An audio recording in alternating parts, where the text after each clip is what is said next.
কুমড়ো ফুলে ফুলে নুয়ে পড়েছে লতাটা, সজনে ডাঁটায় ভরে গেছে গাছটা। যাই হোক, আবৃত্তি আমি তেমন একটা পারি না। শুভ সকাল বন্ধুরা, অনেক অনেক ভালোবাসার শুভেচ্ছা জানিয়ে রিগধস মাম চ্যানেলে আরও একটি নতুন সকাল শুরু করলাম আপনাদেরকে নিয়ে। আশা করি ভালো আছেন, আমিও ভালোই আছি। আজকে সকালে হালকা কুয়াশার সাথে আকাশে ছিল হালকা মেঘও, দু এক ফোঁটা বৃষ্টিও পড়ছিল। আর এই যে সকাল সকাল চলে আসলাম আমাদের সবজি বাগানে। ওলকপিগুলো এখনও খাওয়ার উপযোগী হয়নি, আশা করা যায় কিছুদিনের মধ্যেই রান্নাঘরে তুলে নিয়ে বেশ মজা করে রান্না করে খাওয়া যাবে।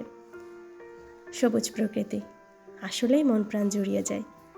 সবুজের মাঝে আসলে কেমন যেন একটা শান্তি শান্তি লাগে, যেটা আর অন্য কিছুতে পাওয়া যায় না। আর দেখুন, সূর্যি মামা বেশ লজ্জা পাচ্ছে আজকে, একটু একটু গাছের আড়াল দিয়ে উকি দিচ্ছে, মেঘের আড়াল দিয়ে। মনে হচ্ছে রোদ আর আজকে উঠবে না, মেঘলাই থাকবে সারাটা দিন।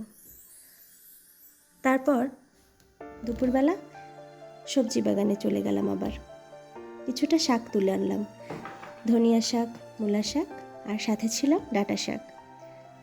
শাকগুলো বেশ ফ্রেশ, একদম কেমিক্যাল সারমুক্ত। স্নান সেরে তারপর পুজোটা করে নিলাম। আর আজকে দুপুরে রান্না হয়েছিল লাউ, ডাল, মুরগির মাংস। বেশ একটা অদ্ভুত নাস্তা বানালাম, পুলি পিঠার মতো, কিন্তু ভিতরে মাংস দেওয়া। নিজেও নাম জানি না, বাবাটা বেশ মজা করে খেলো। নতুন ভিডিওর সাথে থাকবেন, ধন্যবাদ।